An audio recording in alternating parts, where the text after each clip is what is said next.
খুব অল্প উপকরণ দিয়ে যদি এই রকম কুলের আচার বানিয়ে নেওয়া যায় তাহলে তো কোনো কথাই নেই। আসসালামু আলাইকুম বন্ধুরা, কিচেন বাঙালিয়ানা চ্যানেলে আপনাদের সবাইকে স্বাগত জানাই। তো কেমন আছেন বন্ধুরা? আশা করি সকলে অনেক ভালো আছেন।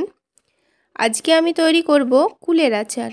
আর এই আচারটা তৈরি করে নেওয়ার জন্য আমি এখানে কিছু মশলা গুঁড়ো করে নেব। তার জন্য নিয়েছি শুকনো মরিচ, গোটা পাঁচফোড়ন, গোলমরিচ আর গোটা জিরে।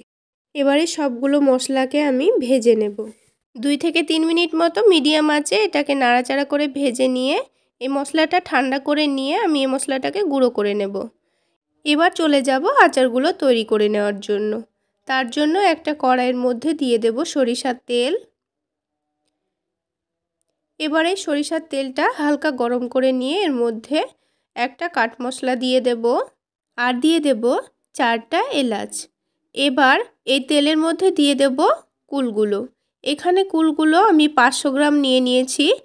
আর এখানে কুলগুলো আমি 2 দিন রোদ্রে শুকিয়ে নিয়েছি আর বোটাগুলোকে বেছে খুব ভালো করে ধুয়ে পরিষ্কার করে নিয়েছি।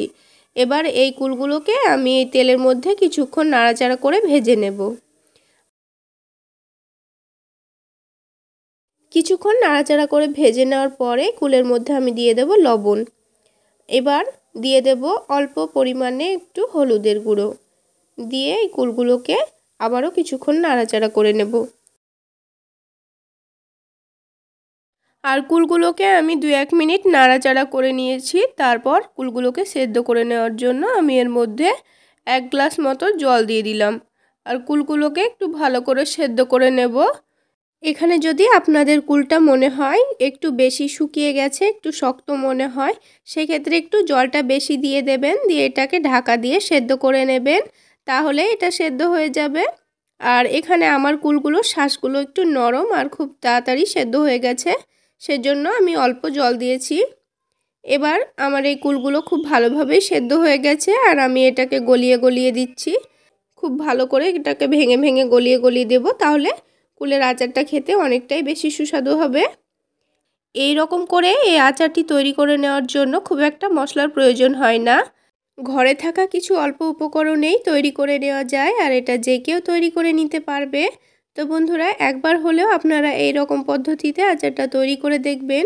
এটা খেতে অনেকটাই সুস্বাদু হয় আর এটা অনেক দিন পর্যন্ত ঘরে রেখে খাওয়াও যায়, যদি এই রকম পদ্ধতিতে একবার ফলো করে রেসিপিটি তৈরি করেন। এবার এই জলটাকে খুব ভালোভাবে শুকিয়ে নিতে হবে। তারপর এর মধ্যে পরিমাণ মতো চিনি দিতে হবে। এখানে অল্প একটু চিনি দিলাম, একেবারে চিনিটা দিয়ে দেব না। অল্প অল্প করে চিনি দেব, নাড়াচাড়া করে নেব। আর চিনির মধ্যে থেকে একটু হালকা জল ছেড়ে আসবে, সেটাকেও খুব ভালো করে শুকিয়ে নিতে হবে।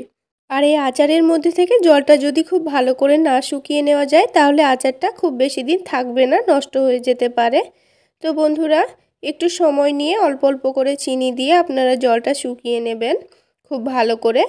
তো বন্ধুরা, আজকের এই রেসিপি কেমন লাগলো অবশ্যই কমেন্ট সেকশানে জানাতে ভুলবেন না। আর ভালো লাগলে একটা লাইক শেয়ার করে দেবেন। আর এই রকমই সহজ ও মজাদার রেসিপি পাওয়ার জন্য আমার চ্যানেলটিকে প্লিজ সাবস্ক্রাইব করে রাখবেন। এবার যখন আচারের জলটা শুকিয়ে যাবে তখন যে ভাজা মশলাটা গুঁড়ো করে রেখেছিলাম সেই ভাজা মশলাটা এখানে আমি পুরোটা দিয়ে দেব অল্প অল্প করে। আর সবগুলো ভাজা মশলা দেওয়া হয়ে গেলে এটাকে আবারও আমি 2 থেকে 3 মিনিট খুব ভালো করে নাড়াচাড়া করে নেব।